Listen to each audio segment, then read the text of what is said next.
नमस्कार मित्रों, बात करते हैं आज राष्ट्रपति की। भारत का राष्ट्रपति।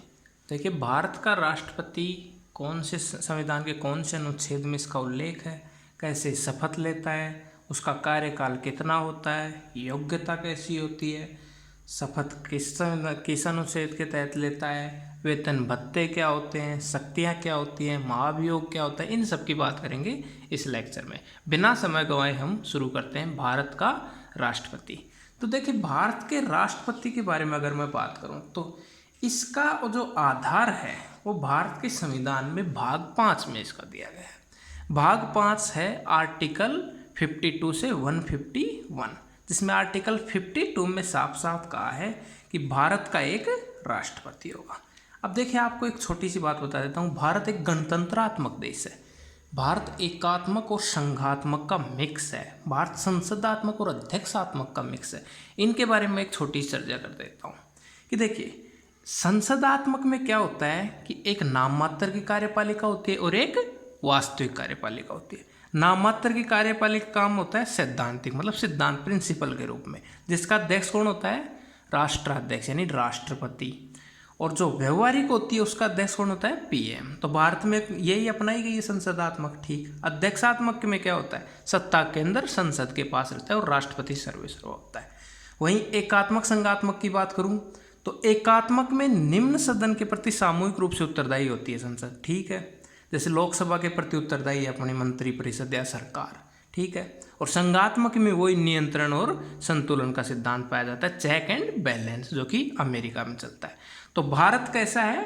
संसदात्मक व्यवस्था है, एकात्मक और संघात्मक का मिक्स है। भारत एक लोकतंत्र है और भारत एक गणतंत्र है। गणतंत्र का मतलब जिस देश का राष्ट्राध्यक्ष जनता के द्वारा डायरेक्ट या इनडायरेक्ट रूप से निर्वाचित हो, चुना हुआ हो, वही है भारत में। जबकि ब्रिटेन में ऐसा नहीं है। ब्रिटेन का जो राष्ट्राध्यक्ष है यानी कि वहाँ की महारानी है, वो वंशानुगत है और इसमें वंशानुगत नहीं है। तो ठीक है, बात करते हैं भारत का राष्ट्रपति। तो संविधान के आर्टिकल 52 में कहा गया है कि भारत का एक राष्ट्रपति होगा। और वो राष्ट्रपति क्या होगा? कार्यपालिका का प्रमुख होगा। कार्यपालिका का प्रमुख माना गया है राष्ट्रपति को। समस्त कार्यपालिका की जो शक्तियाँ हैं वो किस में मानी गई है? राष्ट्रपति को। कार्यपालिका मैंने आपको बता दी दो प्रकार की, एक वास्तविक कार्यपालिका जिसको प्रशासनिक कार्यपालिका बोलते हैं, और एक राजनीतिक कार्यपालिका यानी अस्थायी कार्यपालिका, जिसमें अपनी व्यवस्थापिका के सदस्य आते हैं, जिसमें प्रधानमंत्री वगैरह, राष्ट्रपति वगैरह भी आते हैं। उनका अध्यक्ष को किसको बनाया गया है? राष्ट्रपति को। यानी मैं छोटे या मोटे रूप से एक बात करूं तो इसका मतलब ये है, मैं एक उदाहरण देके समझाता हूं कि जैसे घर के कोई काम है, वो करता कौन है? हमारे पिताजी। लेकिन नाम किसका आता है कि किसके द्वारा किए जा रहे हैं? साइन अथॉरिटी किसके पास है? दूर से लोग किसको जानेंगे? हमारे दादाजी को ही जानेंगे। जबकि काम कौन कर रहा है? पिताजी। चलती किसकी है? नाम किसका आएगा? संस्था किसके नाम से लेगी? दादाजी के नाम से। सेम वही यहाँ है। भारत में चलती किसकी है? प्रधानमंत्री की। चुना हुआ कैंडिडेट है, फोरम में वो रहता है, लेकिन रबर स्टैम्प कौन है? राष्ट्रपति यानी दादाजी। सेम यही बात है। अब देखिए, राष्ट्रपति का निर्वाचन कैसे होता है। तो देखिए, राष्ट्रपति के निर्वाचक मंडल में साफ साफ बात की गई कि भाई लोकसभा और राज्यसभा के निर्वाचित सदस्य कौन कौन? लोकसभा और राज्यसभा, इसके कौन आएंगे? निर्वाचित सदस्य। नॉमिनेट कैंडिडेट नहीं, निर्वाचित सदस्य। निर्वाचित सदस्य कितने हैं? जैसे लोकसभा में टोटल कैंडिडेट हैं 545, लेकिन चुनाव में भाग कितने लेंगे? 543, क्योंकि 2 को राष्ट्रपति लोकसभा से नॉमिनेट करता है, वो इसमें भाग नहीं लेंगे। वैसे ही राज्यसभा में टोटल कैंडिडेट कितने हैं? 245, लेकिन भाग कितने लेंगे राष्ट्रपति के चुनाव में? 233, क्योंकि राष्ट्रपति राज्यसभा से 12 कैंडिडेट को नॉमिनेट करता है, जो कि इस चुनाव में भाग नहीं लेंगे।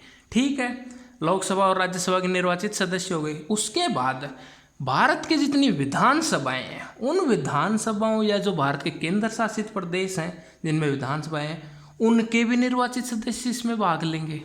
विधान परिषद की बात नहीं कही, विधानसभाओं की बात की गई है। विधानसभाओं के निर्वाचित सदस्य और संसद के निर्वाचित सदस्य किसमें भाग लेंगे? भारत के राष्ट्रपति के चुनाव में भाग लेंगे, निर्वाचक मंडल में भाग लेंगे। अब ये निर्वाचन होता कैसे है? कैसे एक राष्ट्रपति को चुना जाए। तो देखिए इसके लिए एक पद्धति अपनाई गई, एक विधि अपनाई गई निर्वाचन की, जिसको बोलते हैं एकल संक्रमणीय आनुपातिक मत प्रणाली। अब ये एकल संक्रमणीय आनुपातिक कैसी होती है, देखिए इसको हेयर प्रणाली बोलते हैं। इसमें क्या होता है, एक कैंडिडेट को एक वोट देने का अधिकार है, लेकिन वो वरीयता क्रम के अनुसार होगा। जैसे मान लीजिए राष्ट्रपति के निर्वाचन में 4 कैंडिडेट खड़े हैं। अब 4 में से मैं एक सदस्य हूँ जो राजस्थान से चुनकर जाता हूँ, मैं एक MP हूँ, मुझे चुनना है भारत का राष्ट्रपति। 4 कैंडिडेट खड़े हैं तो मैं वोट दूंगा, लेकिन वरीयता क्रम के अनुसार दूंगा कि मेरे अनुसार B जो नंबर है उसको मैं फर्स्ट प्रायोरिटी देता हूँ, और अगर दूसरा कोई देता तो मैं C को मैं सेकंड प्रायोरिटी देता हूँ, मैं A को थर्ड प्रायोरिटी देता हूँ, D को मैं फोर्थ प्रायोरिटी। यानी मैंने चारों की लिस्ट निर्धारित कर ली, सीरियल निर्धारित कर लिया कि मेरे अनुसार B वाले को फर्स्ट में चुना जाए, C वाले को सेकंड पर चुना जाए, ऐसे। अब इसमें क्या होता है कि प्रत्येक व्यक्ति को एक वोट का अधिकार, उसका एक ही वोट होगा। अब उसमें विजेता कैसे करेंगे, तो उसमें एक न्यूनतम कोटा निर्धारित कर दिया गया। न्यूनतम कोटा कैसे, जैसे मान लीजिए 4 कैंडिडेट हैं, कितने कैंडिडेट खड़े हुए राष्ट्रपति के चुनाव में, 4। मान लीजिए वोट में एक एग्जाम्पल ले लेता हूँ, 100 वोट हैं, ठीक है, 100 वोट है, 4 कैंडिडेट हैं, +1 कितना आया, 25 1 26। तो 26 वोट तो कम से 26% वोट तो कम से कम एक कैंडिडेट को आने ही चाहिए, वही राष्ट्रपति का चुनाव में भागीदारी कर सकता है, यानी वो ही जीत सकता है। ऐसे जैसे मान ले सबको आए 25% तो आ तो गए, लेकिन जीतता नहीं माने जाएगा। या फिर हम मान लें कि किसी को वोट 24% आए, तो वो देखिए वोट तो उसके सबसे ज़्यादा आ गए, लेकिन एक न्यूनतम जो कोटा है उसको वो पूरा करना ही होगा, आनुपातिक प्रतिनिधित्व प्रणाली के तहत। अब इसमें क्या होता है कि हम जो सदस्य होते हैं उनका हम कोटा निकालते हैं कि भाई इसके मत का मूल्य कितना है। मत का मूल्य कैसे निकालेंगे, जो राज्यों की विधानसभाएं हैं भारत में, उनके जो निर्वाचित सदस्य, मान लीजिए मैं एक एग्जांपल लेता हूँ, राजस्थान में कुल कितने सदस्य चुनकर आते हैं, 200 सदस्य, ठीक है। तो राजस्थान से सदस्य चुनकर आए MLA टोटल 200, ठीक। राजस्थान की कुल जनसंख्या कितनी है, 6 करोड़ के आसपास, ठीक, भाग 1000, ये हो गया राजस्थान के एक MLA का कोटा, MLA का मूल्य। वैसे ही अगर मैं सांसदों की बात करूं तो सांसदों में क्या होता है, जो सभी राज्य हैं, यानी जितने भी राज्य की विधानसभाओं के सदस्यों का मूल्य का योग होता है, जैसे राजस्थान के कैंडिडेट का मैं देख लिया, वो बटा अपॉन टोटल जो MP हैं, यानी मेंबर ऑफ पार्लियामेंट, टोटल जो सांसद हैं, सांसद में टोटल आ लिया लोकसभा प्लस राज्यसभा इनटू 100। ये मूल्य किसका आ गया, एक भारत के राष्ट्रपति के भाग लेने वाले सांसदों का, ठीक है। अब इसमें क्या होता है, जो MLA के मतों का मूल्य निकाला जाता है उसके बाद में सांसदों का निकलता है। पहले MLA का निकलना जरूरी है, क्योंकि MLA के जब मतों का मूल्य होता है वही तो सांसद के मूल्य में भाग लेंगे, सांसद के मतों में भाग लेंगे। और इसमें क्या होता है, मतलब एक जो स्टेट होता है, जैसे राजस्थान स्टेट है, उसमें 200 MLA हैं, तो 200 के 200 MLA का मत का मूल्य बराबर होगा। लेकिन ज़रूरी नहीं कि हर स्टेट का बराबर हो, यानी कि जैसे यूपी में एक MLA के मत का मूल्य कुछ और है और राजस्थान में कुछ और हो सकता है, ये सही है। ये क्यों होता है, क्योंकि जनसंख्या का आधार है। यूपी की जनसंख्या 25 करोड़ है, सिक्किम की जनसंख्या 1 करोड़ है, तो क्या करेंगे, सिक्किम वाले का मत मूल्य हमेशा ही कम रहेगा, यूपी के सांसद से कम रहेगा हमेशा। मतलब अधिक जहाँ जनसंख्या है वहाँ अधिक रहेगा और कम जनसंख्या वाले में कम रहेगा, ठीक है। अब देखता हूँ राष्ट्रपति का कार्यकाल कैसे निर्धारित किया गया। भारत के राष्ट्रपति का जो कार्यकाल है वो निर्धारित किया गया है 5 वर्ष। अब 5 वर्ष भारत का एक राष्ट्रपति रहेगा। अब 5 वर्ष से पहले भी हट सकता है। पहले जैसे मान लो अगर किसी ने त्याग पत्र दे दिया, वो हटना चाहता है, तो त्याग पत्र दे दिया तो उपराष्ट्रपति बन जाएगा। और त्याग पत्र किसको देगा, उपराष्ट्रपति को। ये भारत में ऐसे होता है कि राष्ट्रपति अगर त्याग पत्र देता है तो किसको देता है, उपराष्ट्रपति को। उपराष्ट्रपति त्याग पत्र देता है किसको देता है, राष्ट्रपति को। या मान लो राष्ट्रपति की मृत्यु हो जाए या उसके ऊपर महाभियोग लगाए, ये 3-4 वजह हैं जिनकी वजह से राष्ट्रपति हट सकता है। अब भारत में क्या है, कितने भी कार्यकाल तक कोई राष्ट्रपति चुना जा सकता है। हालांकि ये कब हुआ था, मतलब आज तक भारत में एक ही राष्ट्रपति है, डॉक्टर राजेंद्र प्रसाद, जो 2 कार्यकाल चुने गए थे, जबकि और कोई भी राष्ट्रपति ऐसा नहीं हुआ जो 2 कार्यकाल भी पूरा किया हो या 2 कार्यकाल रहा हो। लेकिन आज भी भारत के संविधान में ऐसा कोई रूल नहीं है कि भारत का राष्ट्रपति कितने टाइम रहेगा। ये प्रथा अमेरिका में चली थी। अमेरिका में सेकेंड वर्ल्ड वॉर के टाइम एक राष्ट्रपति थे जो 4 टाइम चुने गए थे। उसके बाद अमेरिका ने एक रूल लाया, संविधान में अमेंडमेंट किया कि भाई अमेरिका में राष्ट्रपति 2 बार से ज़्यादा नहीं चुना जा सकता। जैसे ओबामा 2 बार चुने गए, और भी राष्ट्रपति थे। तो भारत के में ऐसा कोई रूल नहीं है, राष्ट्रपति कितना भी कार्यकाल तक हो सकता है। हालांकि ऐसा अभी तक 1 बार हुआ है। अब देखिए योग्यताएं, राष्ट्रपति की योग्यता क्या है कि वो ही सिंपल है कि भारत का नागरिक होना चाहिए, लोकसभा के सदस्य बनने की योग्यता रखे, 35 साल उम्र हो, उसके ऊपर कोई कदाचार का आरोप ना लगे या कोई दिवालिया पागल ना हो, ये सब बातें हैं। अब देखिए भारत का जो राष्ट्रपति है उसकी शपथ है आर्टिकल 60 में। अब वो जो शपथ लेता है, मैंने आपको वो अनुसूचियाँ पढ़ाई थी शायद सेकेंड लेक्चर में, जिसमें मैंने बताया था कि जो अपनी अनुसूची शेड्यूल 3 है उसमें उस अनुसूची में बात की गई है ओथ की, शपथ की बात की गई। राष्ट्रपति, उपराष्ट्रपति, कैग, इन सब की शपथ की बात की गई। उसके तहत भारत का राष्ट्रपति शपथ लेता है। शपथ किसकी लेता है वो, कि मैं भारत का राष्ट्रपति फलाना फलाना संविधान के प्रति निष्ठा, संरक्षण, कर्तव्य पालन, इनकी वो शपथ लेता है। अब शपथ दिलाता कौन है, तो भारत के राष्ट्रपति को शपथ दिलाता है भारत का सीजेआई। सीजेआई बोले तो चीफ जस्टिस ऑफ इंडिया। ठीक है। अब देखिए राष्ट्रपति को कैसे हटाया जा सकता है, ये बात होगी कि भारत का राष्ट्रपति कैसे बन सकता है, निर्वाचन कैसे हो सकता है, हटाया कैसे जा सकता है, हट कैसे सकता है अगर कोई भारत का राष्ट्रपति तो देखिए या तो उसके कार्यकाल समाप्ति हो, या तो वो 5 साल पूरा कर ले। अगर वो 5 साल पूरा ना करे, मान लो उसकी मृत्यु हो जाए, या मान लो वो त्याग पत्र दे दे, या मान लो उसके ऊपर महाभियोग लग जाए, तो क्या करें, तो ये होगा कि उसके जगह वाइस प्रेसिडेंट जो होता है उपराष्ट्रपति, वो काम करेगा उसकी जगह। अब उसमें वाइस प्रेसिडेंट को क्या करेगा, उसको राष्ट्रपति के वेतन भत्ते मिलेंगे, उसकी वेतन भत्तों में कोई कमी नहीं होगी, बल्कि उसको राष्ट्रपति की शपथ भी दिलाई जाएगी। लेकिन उसमें एक रूल है कि कम से कम अधिकतम कितना बताया गया, 6 माह, 6 महीने में आपको राष्ट्रपति का चुनाव करवाना पड़ेगा। मैक्सिमम 6 महीने है, इससे पहले आपको राष्ट्रपति का चुनाव करवाना पड़ेगा।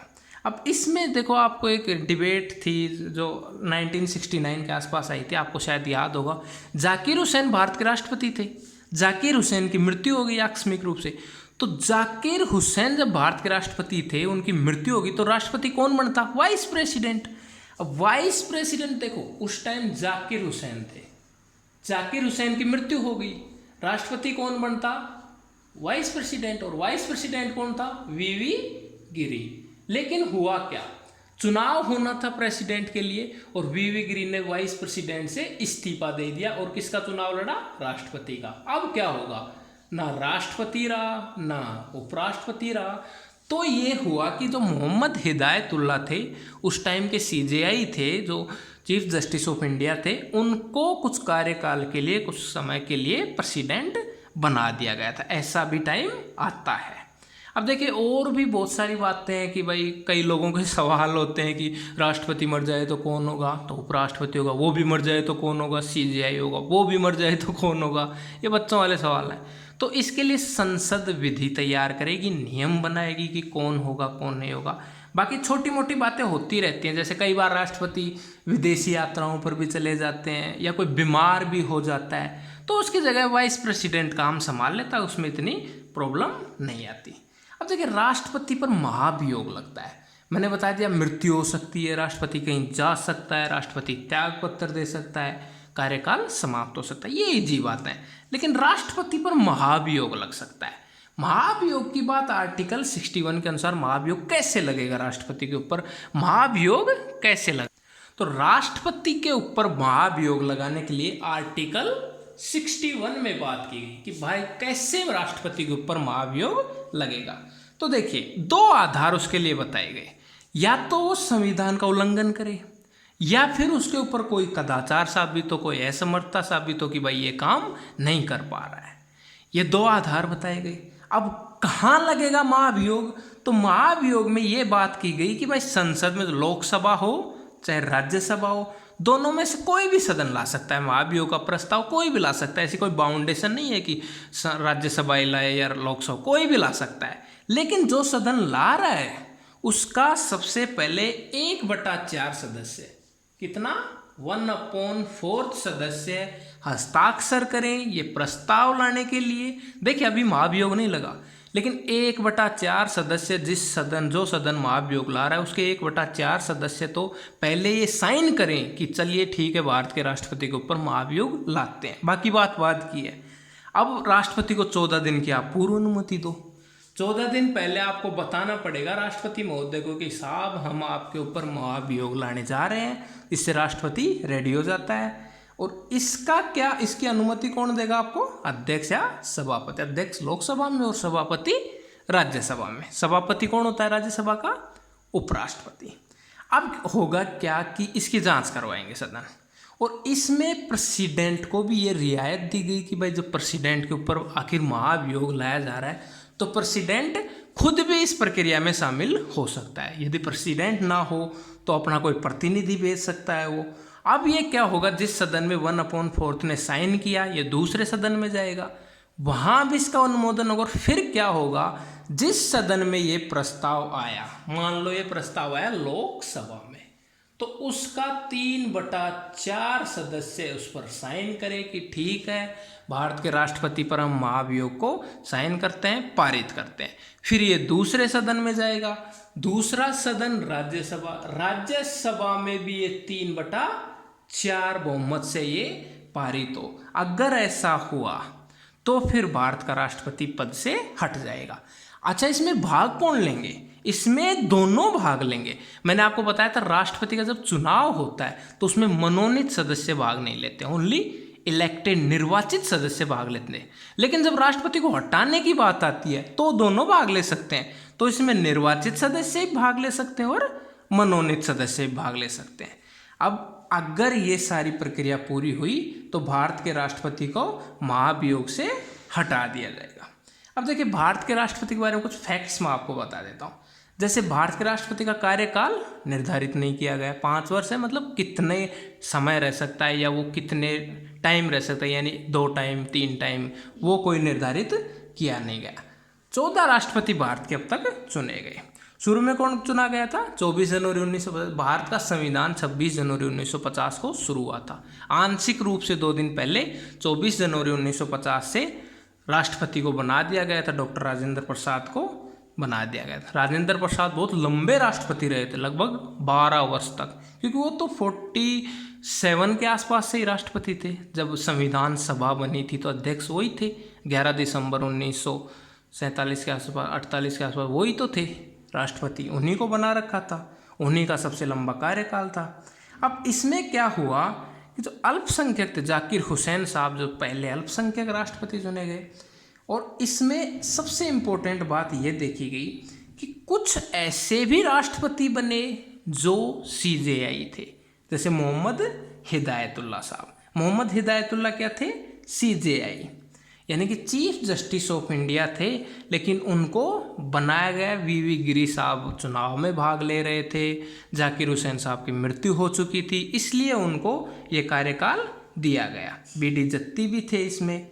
अब एक खास बात इसमें जो डिबेट आती है फ़खरुद्दीन अली अहमद की।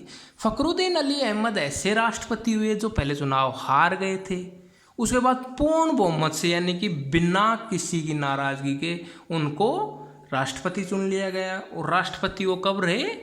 जब भारत में प्रेसिडेंट रूल था, यानी कि भारत में आपातकाल की स्थिति आ गई थी 1975 के आसपास, तो वो राष्ट्रपति थे 1974 से 79 के बीच में। फ़खरुद्दीन अली अहमद थे। फ़खरुद्दीन अली अहमद साहब की पद के ऊपर ही मृत्यु हो गई थी, तो फिर BD जत्ती को क्या बनाया गया था? कार्यवाहक राष्ट्रपति बना लिया गया था। अब इसमें एक इंटरेस्टिंग बात है, एकमात्र भारत के राष्ट्रपति VV गिरी जो कैसे चुने गए? सेकंड जनगणना में। अब देखिए ये यहाँ बहुत काम आती है। मैंने आपको बताया था एकल संक्रमणीय पद्धति के द्वारा चुनाव होता है, यानी फर्स्ट में इसको चुनता हूँ, सेकंड इसको चुनता हूँ, थर्ड इसको। तो वीवी गिरी एकमात्र राष्ट्रपति ऐसे थे जिनको सेकंड चरण की जो मतगणना थी उसके आधार पर चुना गया था। और नीलम संजीव रेड्डी तो बहुत खास आदमी, तो पहले वो हार गए थे बिल्कुल, मतलब अपनी ही पार्टी के विरुद्ध उनके खिलाफ खड़ा कर दिया था रेड्डी साहब को, और बाद में फिर वो निर्विरोधी चुन लिए गए थे। तो देखिए अब अगली बात करते हैं राष्ट्रपति की क्या क्या शक्तियाँ होती है, अगले वीडियो में बात करेंगे। Thank you.